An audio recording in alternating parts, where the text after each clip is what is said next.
I have a question for you guys. If you took Mortal Kombat 2 out of gaming history, would Mortal Kombat still be the same franchise we know today? Because the original arcade Mortal Kombat 1 created the controversy, it created the violence, it created the fatalities, it introduced the world to Scorpion, Sub-Zero, Liu Kang, Raiden, and the rest of the original classic roster. But Mortal Kombat 2, this is where everything started to explode. This was the game that gave us unique characters like Kitana, Mileena, Kung Lao, Jax, Baraka, Jade, even Noob Saibot as a secret. It introduced even more fatalities, more personality, and even more lore. And even the ridiculousness that would eventually become synonymous with Mortal Kombat. So in a lot of ways, Mortal Kombat 1 did create Mortal Kombat, yes, but Mortal Kombat 2 created the Mortal Kombat formula. And more than 30 years later, you could still see its influence in almost every entry that came after it. So today, let's talk about why Mortal Kombat 2 still matters.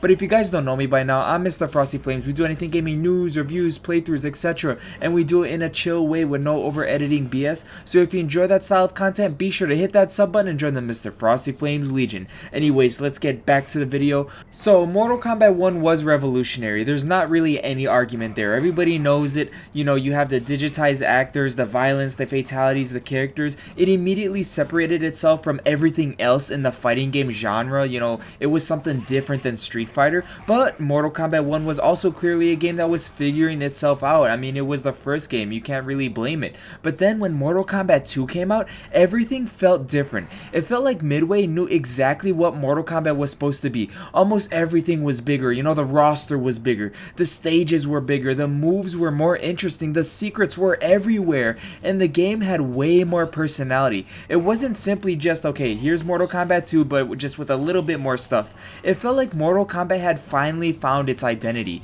And the roster became legendary. I mean, like, everybody in Mortal Kombat 2 became a household name, like Kitana, Mileena, Kung Lao, Jax, Baraka, Jade, Noob Saibot, Kintaro. He's a character that should come back. That's an insane number of characters to introduce in one sequel. And many of them would become some of the most recognizable characters in the entire franchise. Fans even go berserk if these characters aren't in every single entry of the game. I mean, it's crazy. You have like Kitana and Mileena. It introduced like the female ninjas, and they would eventually become two of Mortal Kombat's biggest female characters. Even Kung Lao became one of Liu Kang's most important allies. Jax became one of Earth's most recognizable warriors, and just recognizable warriors, period. The same with Baraka, with the franchises, you know, Tarkatan race and the iconic long teeth and the blades coming out of the arms. They're iconic. Then you have characters like Jade and Noob Saibot, characters whose existence was practically built around mystery, which leads us into one of Mortal Kombat 2's biggest strengths, and that's the mystery and the secrets. Today, if a game had a secret character, YouTube knows about it within minutes. Back then, you had rumors, you had arcade legends, you had, okay, my friend would come over here and you had somebody telling you, okay, hey, guess what? I fought a secret character last night. You had no idea who he is. He was just all black. He was like a black ninja. Man, it was crazy. That happened back then because you didn't really have the internet, right? MK2 embraced that mystery. You had characters like Noob, Jade, you had hidden fights, secret requirements, something like, you know, that MK1 Pink Floyd thing. You had that, but just more in abundance back then. There were things about this game that players genuinely had to discover, and that created an entirely different relationship between the player and the game. You didn't just play Mortal Kombat, you investigated it, and that sense of mystery became a huge part of the franchise's identity. I personally even have tons of memories of this. I remember somehow getting past the BSAI and beating the game and looking at all the character endings and then having to input some sort of like code that would either unlock like a secret fight or like a montage of all the actors, or maybe even like a behind the scenes footage of the development of the game. It was all super cool to discover. And one of my favorite things about Mortal Kombat 2 is that it just learned how to have fun, because it realized that Mortal Kombat doesn't always have to take itself seriously. Yes, you know, the government took notice. The game was still incredibly violent. You could do fatalities, you could beat people up, you know, rip people's spines out. It's crazy. But then you could also turn your opponent into a baby, or perform a friendship, or maybe just discover something completely ridiculous like a secret or something. And that's when Mortal Kombat started developing the personality that it still has today. It could be brutal, then hilarious, then weird. You know, we have things like friendships and animalities, then maybe surprisingly serious at times. Sometimes all within the same game. That balance became one of Mortal Kombat's greatest strengths, and that's something we'd continue to see more abundantly in the 3D era and even in the modern era too, because we still have, you know, friendships in MK11, animalities in the recent MK1, and in the 3D era we had like chess combat, puzzle combat, motor combat, crazy things, and MK2 was a huge part in establishing this. And you know, the fatalities in MK2 became iconic too. You know, Mortal Kombat 1 introduced them, but MK2 showed how important they could become.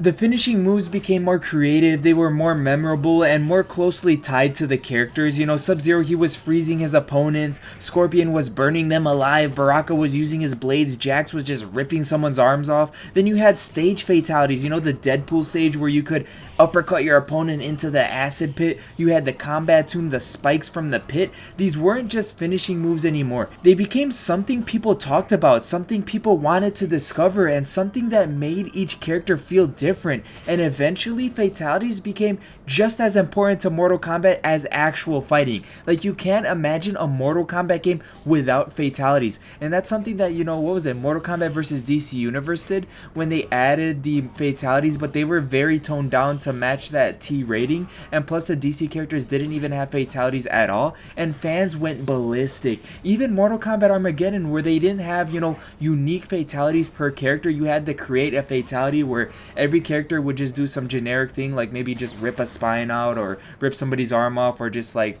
you know, twist their neck or something, and people hated it. The fatalities being tied to the character gave that character uniqueness, and that's what started primarily with Mortal Kombat 2 and its uniqueness, and every fatality being tied to that character. And something else is Mortal Kombat 2 also proved that Mortal Kombat could compete, because you have to remember what Mortal Kombat was up against. Street Fighter 2 was absolutely massive at the arcades. It had already established itself as one of the biggest fighting games ever created. Mortal Kombat couldn't simply just walk in and become another Street Fighter, and it didn't. You know, instead Mortal Kombat 2 doubled down on what made Mortal Kombat different. You know, the digitized actors, the cinematic presentation, the violence, the fatalities, the secrets, the darker atmosphere, and Mortal Kombat sort of created its own lane. And Mortal Kombat 2 proved that its lane could compete with some of the biggest fighting games in the world, and even today it's like one of the most sold fighting games ever, and that was incredibly important for the franchise. So here's where I think Mortal Kombat 2's legacy becomes even more obvious, because look at modern Mortal Kombat, look at the huge rosters, the returning characters, the seeker characters, the ridiculous finishing moves, the humor, the lore, the rivalries, the hidden content, the constant desire to make the next game bigger. You could trace much of that back to Mortal Kombat 2.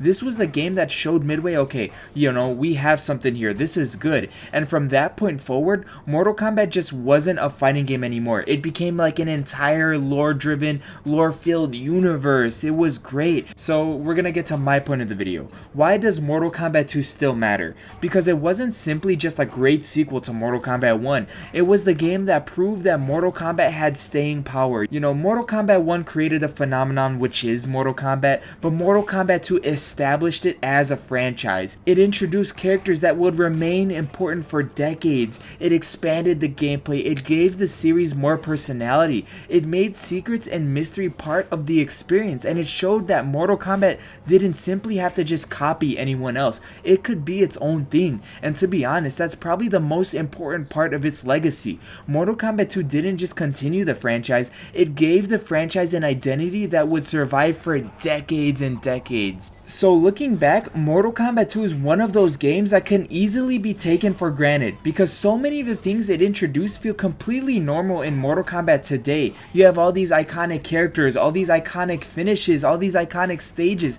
and the list goes on. But somebody had to establish all of that, and Mortal Kombat 2 did. So that's why Mortal Kombat 2 still matters. Mortal Kombat 1 created the legend, but Mortal Kombat 2 proved that the legend could last. And almost every other Mortal Kombat game that would would come after it has carried a piece of that legacy. But I want to hear from you guys. Do you guys think that Mortal Kombat 2 is still one of the best games in the franchise? Or do you think another classic Mortal Kombat deserves that title? Maybe like Mortal Kombat 3 Ultimate or Mortal Kombat Trilogy? Let me know in the comments down below. But if you enjoyed this video, please like, share, comment, and subscribe to join the Mr. Frosty Flames Legion. Thank you guys for watching. Mr. Frosty Flames out.